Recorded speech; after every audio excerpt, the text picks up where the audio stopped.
9, 8, 7, 6, 5, 4, 3, 2, 1, 0.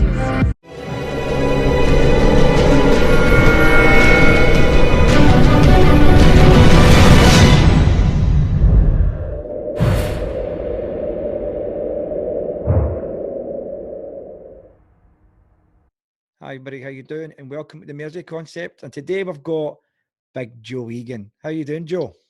Doing good, Stephen. Thank you. It's always good to hear. Always good to hear for you, mate. Always good to hear for you. I like when folks see you on Facebook and things like that, and I go, I know him. I know him. I know who that is.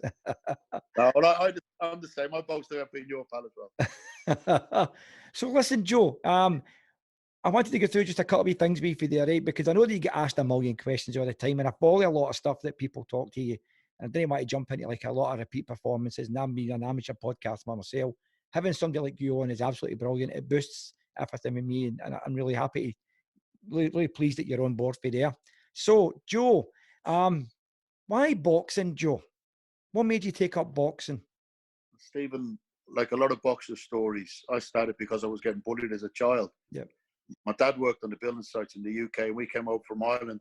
He was in Manchester at the time. And I made my Holy Communion in Manchester. And the day I made my Holy Communion, I got my 2 front teeth knocked out by the bully boys. All my years boxing, Stephen, I only ever had 1 tooth knocked out. I got 2 teeth knocked out by the bully boys. So I learned how to box, to stand up for myself against the bullies. Yep. Because when I was in England, I got bullied because I had the Irish accent. And when I picked up the Irish accent, I picked up the English accent, I went home to Dublin. I got bullied in Dublin because I had the English accent. Yep. And I've got 4 younger sisters and 2 younger brothers. So when the bullies would finish beating on me, rather than hit them, I used to jump in and say, please don't hit them, please hit me more. And I could absorb punishment nearly like a sponge. So I learned how to box, I learned how to stand my ground, I learned how to defend myself, and really just to stand up against the bullies for myself and my younger brothers and sisters. And I'm one of 7, I'm the eldest of 7. Well, I was the same, Joe. I was bullied when I was younger. I'm originally from Glasgow, and I never get any teeth knocked out then, but I did do the Thai boxing. But I only ever lost one. I never lost one in the boxing ring. I got a tooth knocked out then. That was a knee to the face I got on that one for there. But Joe, your boxing career, how far did you go in your boxing? What was your boxing career on that one?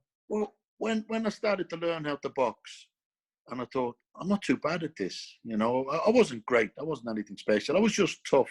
That's all I've ever been, is tough. And I think getting battered by the bullies has sort of made me tough, Stephen, you know.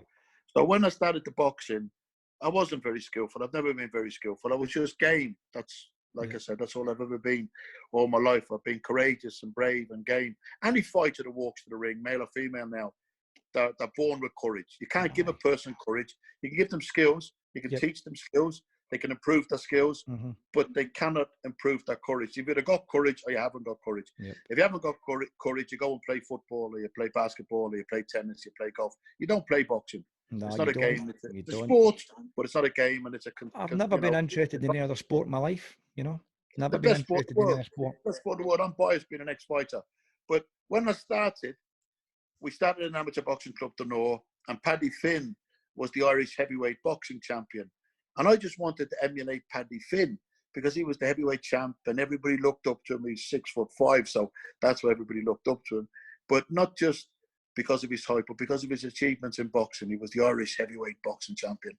And I thought, one day, I hope I can become the Irish heavyweight boxing champion and emulate Paddy Finn. Because people ask me, you know, who did you want to emulate? You know, I idolised Muhammad Ali. I adored Muhammad Ali. To me, not just the greatest boxer to enter a boxing ring, but probably one of the greatest men to enter the world. Boxing was privileged to have him. He was just an all-round, wonderful human being. I got to meet the man 4 times, very privileged to be in his company. I went to his house in Michigan. Al Capone used to own his house. It was in the Alley Center in Louisville. I was in Washington with Mike Tyson when I met him, and then I met him in New York with Mike years before again. Like I said, to meet that man and to be in his presence, you're in the presence of greatness. But I wanted to be the Irish heavyweight champion. I won 7 Irish titles, Stephen, which was a dream to win 1. To win 7 was some achievement. Brilliant. See, Joe, I was never interested in walking into the ring. I liked the sport, but the reason that I walked into the ring was because I knew in my head I wanted to be a coach. So I could tell my fighters what it's like to go for the changing room and walk in that ring. That was the only reason I did it. That was the only reason I did it. Because People try to explain that to somebody, that's the longest walk. That walk to the ring is the most fearful walk you will ever walk. I know. I've walked a lot of walks, you know. I've been in interviews for jobs. I've different things in life, even on the film sets now. It doesn't faze me. The boxing ring gets you ready for them walks in life. If you can walk to the boxing ring and fight another person, there's nothing in life will faze you. You know, I've been to lots of things that people say, Joe, how would you have the courage to do that? I said, because I had the courage to walk to the boxing ring and fight. And there's two spellings of the word fear. The coward spells it, forget everything and run. The fighter spells it, face everything and rise. And that's the boxer's motto, you know. We climb into the ring. There's a song, I can't really think of the song. Stand up and fight until you hear the bell. Stand up and fight like hell. You want to hear the final bell. That's a boxer's. Every boxer wants to hear is the final bell. To know he was in there till the end. Gave a good account of himself. Win, lose or draw. You know, it's a bonus if you win. But you don't think it's weird? 1 minute you're running away for your fight. Next minute you're trading punches. And you enjoy it. Weird. There's nothing in the world to compare to having a good fight and having your hands raised in victory after a good fight. And then you embrace your opponent. And the best man or the best woman won on the night is a fair decision. Sometimes it's not fair decisions. So tell me, Joe, obviously you've spent some time with Mike Tyson. You tell us a wee bit about that. How did you feel with Mike Tyson? Tyson is my idol. You're the closest I've been to Mike Tyson. He's my idol. You know, like I said, I won 7 Irish boxing titles, and I got to box for Ireland on many occasions. And I went out to America when I was 17 to box on the Irish team, and I boxed in Atlantic City. I fought a big American Marine, William Dawson. He was 28 years of age. I was big for my age, Stephen. You know, I've always been big. Excuse me. But I was on the doors of nightclubs when I was 15 years of age. I left school when I was 14. I just wanted to box. I thought boxing was going to be my livelihood. Anyway, when I went out to America, I was big. Like I said, I was big for 17, but I hadn't got that man's strength. No. And this 28-year-old Marine sergeant battered me, punched the living daylights out of me. But I took the beating.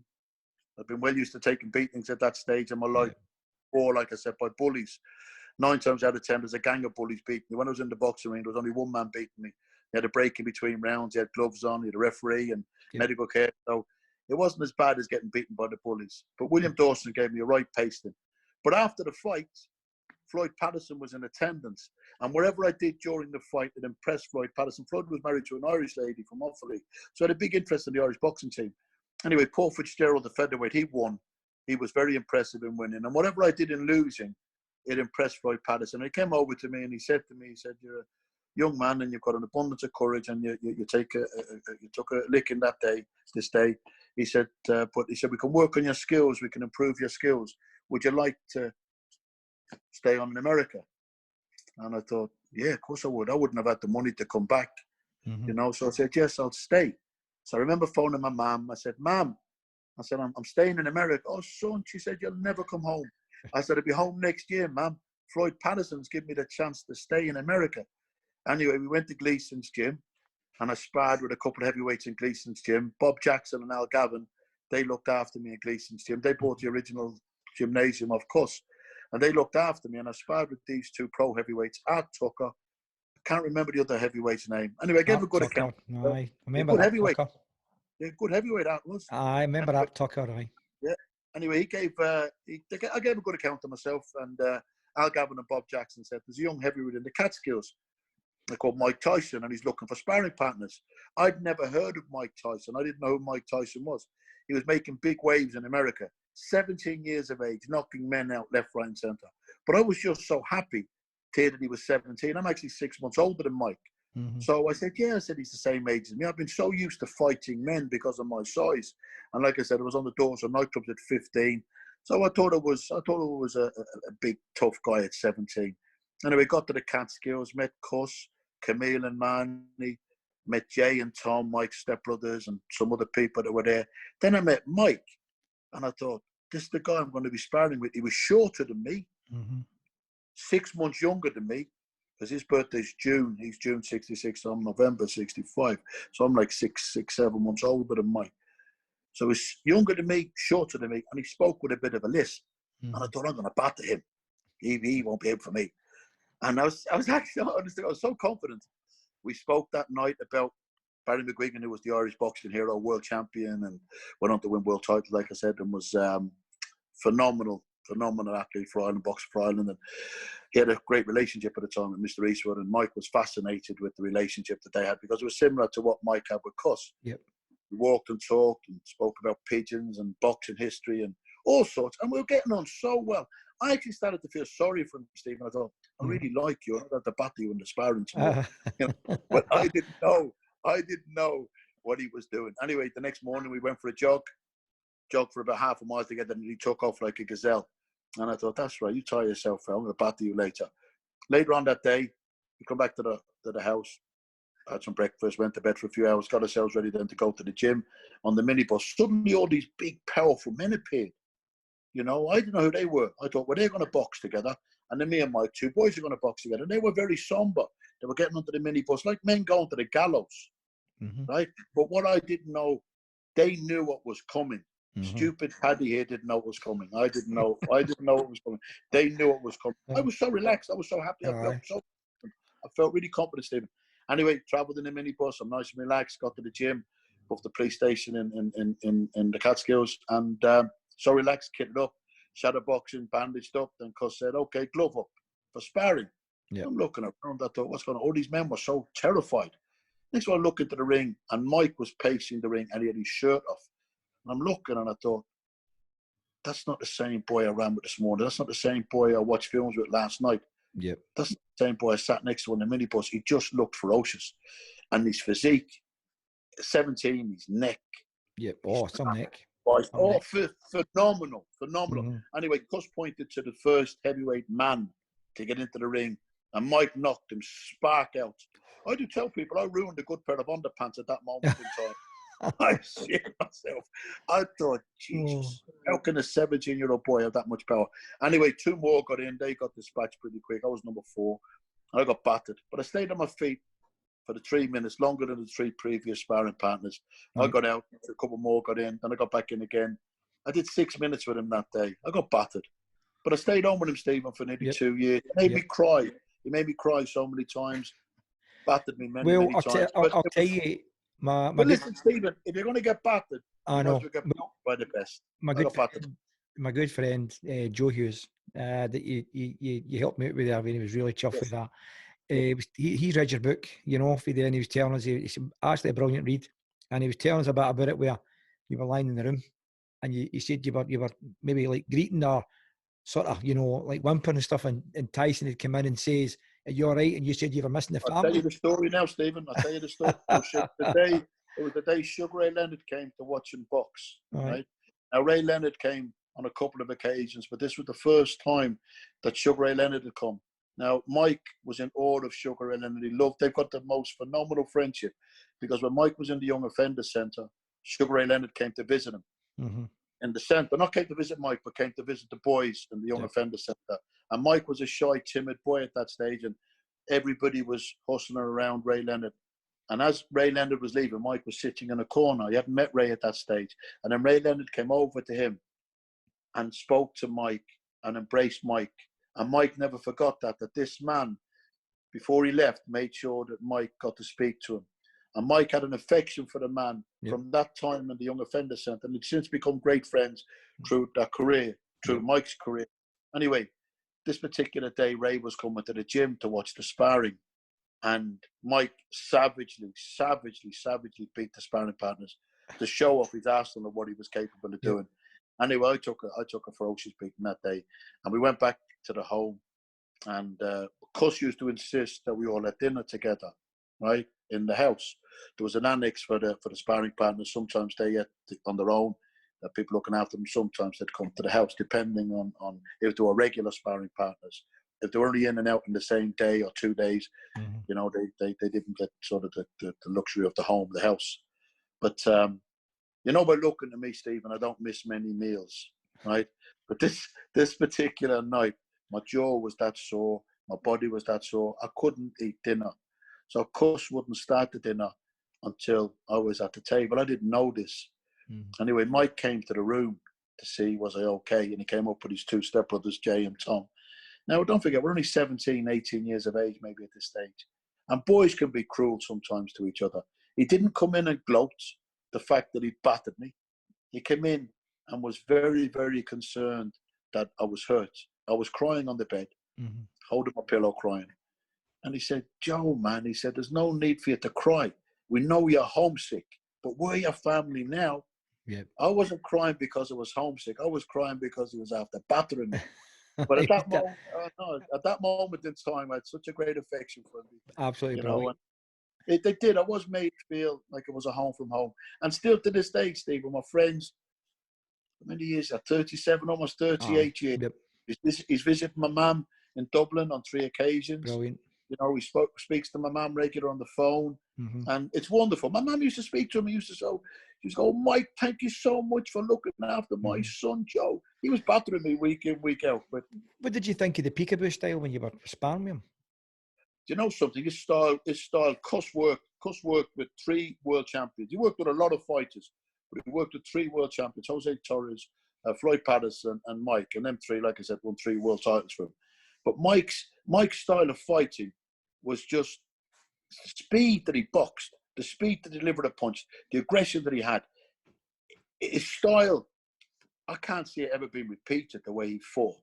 The speed he used to come in, the uppercut. Yep. You know, people have tried to work his style, but he was just an awesome fighter, compact fight. He wasn't very tall for heavyweight. When he delivered that uppercut, see them extra 6 or 7, 8 inches that he got, the momentum on the 6'5" heavyweights. I saw him lift men off the floor. Powerful big men. You know, but his style of fighting, crouching style, was phenomenal. Who was the best trainer for him? Kevin Rooney or Teddy Atlas? Oh, no. Cuss was the man. Kevin and Teddy, they worked on the Cuss. You know, Cuss was the man. Take nothing away from Kevin or Teddy. Cuss was the man. Yep. And I said it in my book, when Cuss died, the best of Mike died. No one saw the best of Mike Tyson. Tragically, Cuss died before Mike won the world heavyweight title. Cuss watched him from heaven winning the title. Yep. You know, but after Cuss died, the different people, I won't mention too many names, promoters and managers that got the grip with Tyson, weren't able to mind him the way Cuss minded him. People think the fighters don't need minding. Fighters do need minding, Steve. You know, because there's so many distractions, temptations. You know, when a young man or now a young woman suddenly becomes into a lot of money, you know, because there's so much money to be made in boxing. Suddenly they get so much wealth. The trappings of success too early on in life. And most fighters come from very humble beginnings. People say, they come from the guts. I don't use that terminology. I don't like that terminology, coming from the guts. I say you come from humble beginnings. So suddenly you get all this money and the temptation to go out and party, the entourage of hangers-on, you know, the distractions, the nightlife. There's so many things, the pitfalls that can happen to fighters while they're young, but they haven't even fulfilled their proper potential.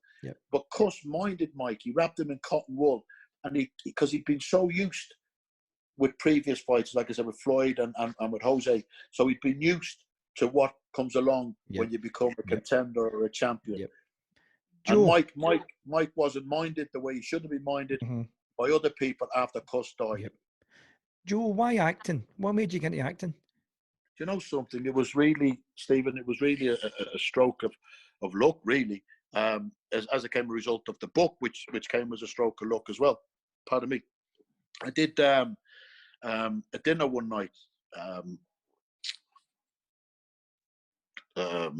Joe Fraser was doing a dinner in the Hilton Hotel in London, and Ken Purchase had given me an opportunity to do this after dinner speaking event, supporting these great champions, which was a privilege and an honor for me to share the top table with all these heavyweight, middleweight, welterweight champions of the world, featherweights. It was an unbelievable. Every fighter, Stephen, that climbs into the ring dreams about becoming a champion of the world. I wasn't good enough to become a champion of the world. I got battered by world champions, and it was an honor to share the ring with them.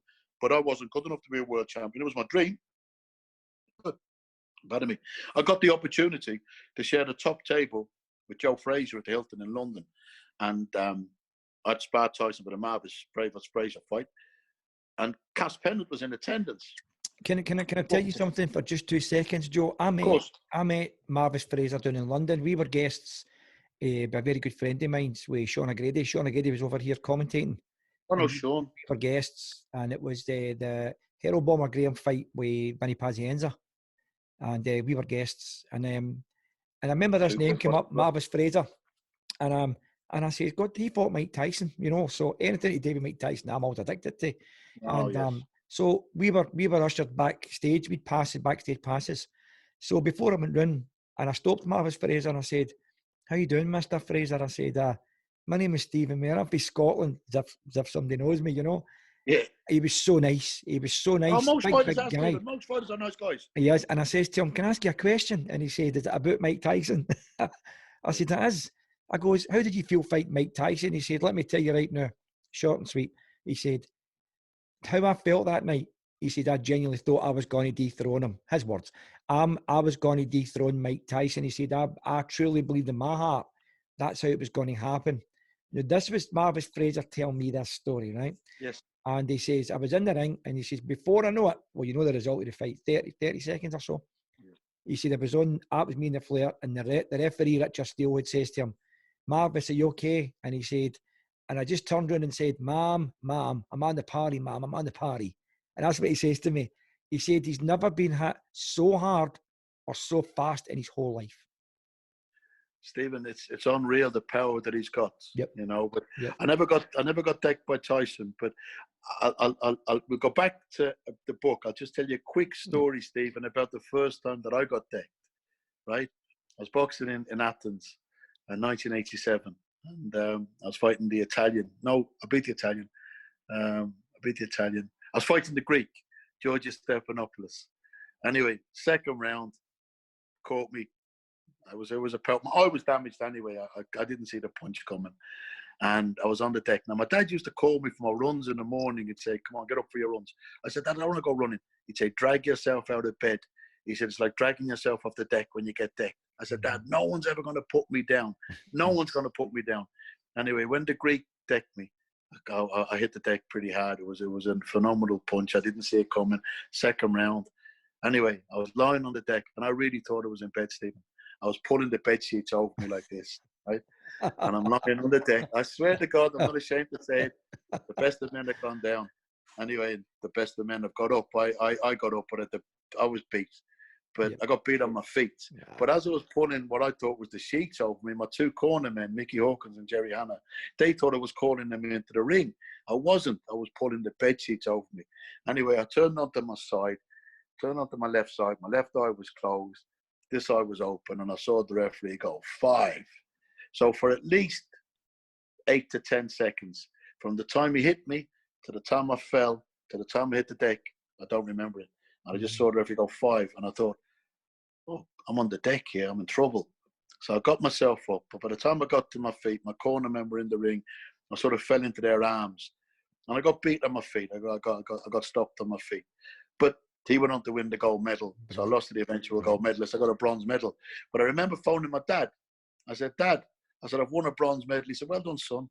I said, "Dad, I got decked." "You got decked?" He said, "You all right?" I said, "Yeah, I'm okay." I said, "My left eye's closed," but I said, "I'm all right, Dad." I said, "It was exactly like you said, getting in bed, dragging yourself out of bed, dragging myself off the deck." But listen, it happens. It happens. Yep, That's boxing. It does. But getting back to the acting. To that dinner with Marvis Fraser, Cass Pennant was in attendance, and I knew who Cass was because my nephew supports West Ham. And we got speaking to Cass, and he agreed that I was worthy of a book. We went to his office the next day and spoke to Mike on the phone. Mike said he'd get involved. He was in Brazil at the time. He agreed to do the foreword for the book. Cass published the book. Michael Branwell Graham, he wrote the book. And Mike Tyson launched it in Canary Wharf, and it brought Canary Wharf to a standstill. I'm not saying because it was my book, but the day was so special. Thousands and thousands of people in attendance. I know everybody was there for Mike Tyson, but Mike was there for me. 7 world champions. Barry McGuigan came, and loads. Paul Silky Jones, Brian London, Charlie Magri, But loads. It was a All the old phenomenal names. day. All the old names. Phenomenal, Great phenomenal fighters. day. Great Phenomenal day. fighters. But Cass gave me a part in his film, and I played the landlord of the Britannia pub in the film with Tam Hassan, Nonso Anusi, who played Cass. And when I was on the film set, Tam said to me, he said, "Joe, you've got a good presence on screen." He said, "Do you fancy an acting career?" And I thought to myself, well, I've acted my way through a boxing career. I'll give it a go, you know. So I said, "Yeah, I'll give it a go, Tammer." So I went down, met his agent. His agent said, "There's a part in the Sherlock Holmes film playing a character called McMurdo to fight Robert Downey Jr., being directed by Guy Ritchie. Would you like to go for the part?" I said, "Yeah, of course I would." Yeah. So I've gone down, done the audition. The casting agent said, "Stare into the camera lens, give an intimidating stare, say this line." So I've done that. They said, "Wow, you've got an amazing, intimidating stare." They said, "You've got the part." I said, "Well, I've had to look into the eyes of Mike Tyson and Lennox Lewis and try to intimidate them." To intimidate the casting agents is no problem. Anyway, I went to the read-through in Claridge's. My nameplate, Joe Egan, next to Jude Law, Robert Downey Jr., Eddie Marson, Rachel McAdams, sitting opposite Guy Ritchie, Joel Silver, the CEO of Warner Brothers. And Guy said, "Joe, I've been trying to get you in one of my films for a long time." I said, "You're joking." And Robert Downey Jr. leaned in. "This is Iron Man." And he goes, "Joe, you come with a fearsome reputation." Stephen, I couldn't believe that these people even knew me. Yep. Anyway, we travelled down in the minibus to do the practice fight. And Guy said, "How are things, Joe?" I said, "Things are okay, Guy. I'm making ends meet." He said, "Has your agent told you much again for the fight scene?" I said, "Guy, I never even asked. I'm just so honoured to be in your film." Yep. When he told me, Stephen, there's more than I got in any of my professional fights. And I was dead serious. I said, "Guy, for that money," I said, "Robert Downey Jr. can really hit me. You can kick me as well as you want to." He started laughing. He said, "Joe, I don't want you being beaten up." I said, "Guy, I've been beaten up for a lot less. I do a few weeks in hospital for that money." Anyway, I didn't have to do the fight scene. I get a scene in the prison that wasn't in the script. And I get called my own name, Steve, and I get called Big Joe by an Academy Award-winning actor in a Warner Brothers movie directed by Guy Ritchie. And it's made all the beatings I've took so worthwhile, Stephen, because I've took some savage beatings in my life. Your name's coming up more and more on Facebook now, stuff like that. I'm starting to see more and more. Actually, I was so happy that you come on the day because it's coming up more and more. And I'm going to admit to it, I'm 52 years of age and I'm still name dropping and go, I know Joe Egan, you know. So I feel like a wee 16-year-old on that one for there. But see if you could ever act with anybody, Joe, who would you like to have a 10-minute scene with if you to act with? There's two or three, but I love Denzel Washington. I think he's phenomenal. Brilliant. I saw him in a Malcolm X. Yeah, he was good. Oh, he's amazing. I love Jamie Foxx. I think he's amazing as well. I love Tom Hanks. He's amazing as well. I love the Welsh actor that played Hannibal Lecter. Oh God, what's his name? The Welsh actor. Remember his name. One of my favourite actors as well. God, sometimes, Stephen, I regret having that last fight. I do forget things. one punch too many. So, what's the future? What's the future got in store for Joe Egan? Well, you know something, Stephen. Every day I keep thinking life can't get better because, you know, things are going so well. You know, getting some lovely after dinner speaking events. I'm an ambassador for a big pharmaceutical company called the Ambi Medical Group. I've worked for them now for 10 years, and my boss, Sandy Patel, is a fantastic man. The CEO, Charles Ravel, is a fantastic man, and they look after me so well. I've travelled the world with them. Yep. So I've got a safety net there with this company. Like I said, I've got a pension plan. I've got life insurance, and I'm paying a bit of tax with them as well, which keeps me right, you know. Well, so that's good. The films are a bonus. I'm getting some great film parts, you know, and that's a bonus. I'm getting some good after dinner speaking events, which is fantastic as well. Things have gone on hold at the moment with what's going on with this COVID. You know, sadly, tragically, a lot of people have died. Please God, it's nearly over now, and God rest the people that have died. God rest the people that have died. Listen, I'm sorry for families. Just before we go here, Joe, and I'd like to ask you one thing. Well, me and Joe Hughes would like to ask you one thing. Should Mike Tyson come back and do a bout, whether it be exhibition or real? There's no reason why he shouldn't come back to do a bout. You know, he's a fit man. As long as it's not with a 25-year-old heavyweight contender that's like I said, that's ambitious and too keen to take Mike's scalp.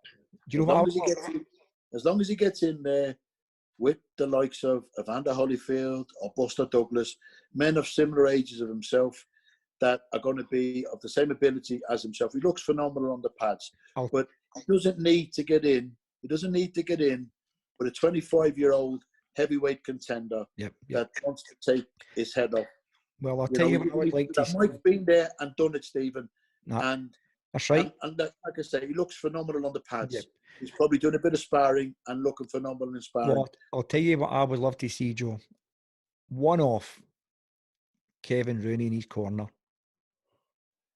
When him and Teddy Atlas are talking, right? Mike and Teddy are talking, I believe. No, Teddy, Kevin Rooney. No, but listen. Mike and Teddy are talking, right? So that's a good sign. So maybe him and Kevin might start talking. You know? And Evander Holyfield, please listen to me, Stephen, please listen for a second. I always say, if Evander Holyfield can forgive Mike Tyson for biting his ear, then there's no reason why Kevin Rooney or anybody else cannot forgive Mike Tyson for any differences that they've had with him. Yep. You know, I know he's had his differences with Kevin, and I know he's had his differences with Teddy. They've made up now, like I said, Tim and Teddy, and Evander and Mike have made up.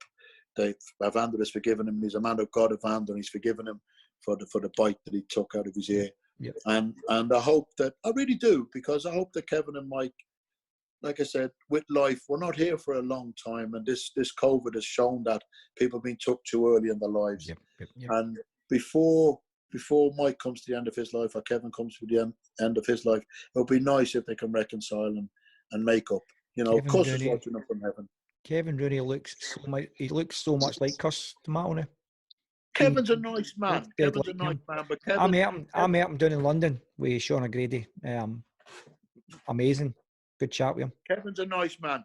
Kevin had an issue with drink, and there might have been things. I don't know exactly what went on, Stephen. I won't say that I know what went on, but I know Kevin had an issue. He had a drink problem, and there might have been things said and done with alcohol on him. I'm not saying it's an excuse, but maybe there was things that were said and done with alcohol that he regrets doing and saying. I do hope that they reconcile. But getting back to Mike, Mike's looking phenomenal. They're talking about him and Holyfield, maybe him and Buster Douglas, maybe him and Kevin McBride. You know, you wouldn't know. It'd be nice for him to have a couple of exhibition fights, raise a lot of money for different charities, but nothing too competitive. No, I know. True. I wouldn't want to see him getting in there with Deontay Wilder or the Tyson Fury or Anthony Joshua or Daniel Dubois or any of these heavyweights that are making the stamp now as champions or contenders. It wouldn't be fair on him at 53. It wouldn't be fair on him. No. And I'm not saying that he could get hurt, but the thing is, punches do hurt. I know. You know, anybody that tells you the punches don't hurt is telling lies. They all hurt.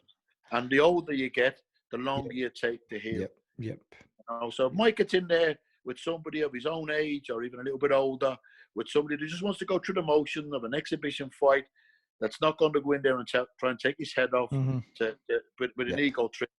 With an ego trip, then that could be okay. And it'll give people around the world, because he's got such a massive fan base around the world, it will give people the opportunity from.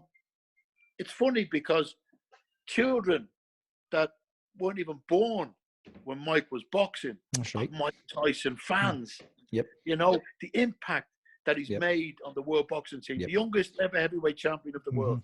He was heavyweight champion at 20 years of age. I can't see that record ever been beaten. Won't be beaten in my lifetime anyway. The thing is, for people, men and women around the world, to get to be in his presence, you know, because they are going to be in the presence of a great fighter. And he's a fantastic man as well. He's a really nice guy, because when people meet him and they say to me, friends of mine, they say, Joe, he's not what we expected. He's so nice. And I've been telling people for nearly 40 years how nice he is. The only time he's not nice is when he's hitting you. That's when it's not nice. Because he throws his punches with bad intentions. Well, Joe, listen, I want to thank you very much for coming on. You're such my pleasure. Guy. You're just, every time you see you, you're always there for people. You're there for everybody. This isn't even scripted. for the first day I met you, you're such a nice guy, and I can't thank you enough for coming on this and helping me, you know. And everybody, I'm going to be posting links to Joe's book and things like that for there on the end of the podcast for there. And Joe, I'm wishing you, your family, the best safety and everything that goes with it. You're such a nice man. Thank you very much. Thank you. And I'm so Thank happy you. that I've got to know you, Joe, from my heart, and I've got a big heart. Thank you. Feelings mutual. Feelings mutual. I've enjoyed today because I travel down memory lane when I want to do the interviews. Yes, Joe. Yes. I think about different things, Well, Stephen. So I hope to it's get been you a back on privilege and a again pleasure for me. sometime, Joe. Hope to get you I back look on forward to it, sometime. Stephen. Thank you. Joe, I look thank you forward very to it, much. pal. Thanks very much. Thanks, Joe. God bless you, pal. Thanks, Joe.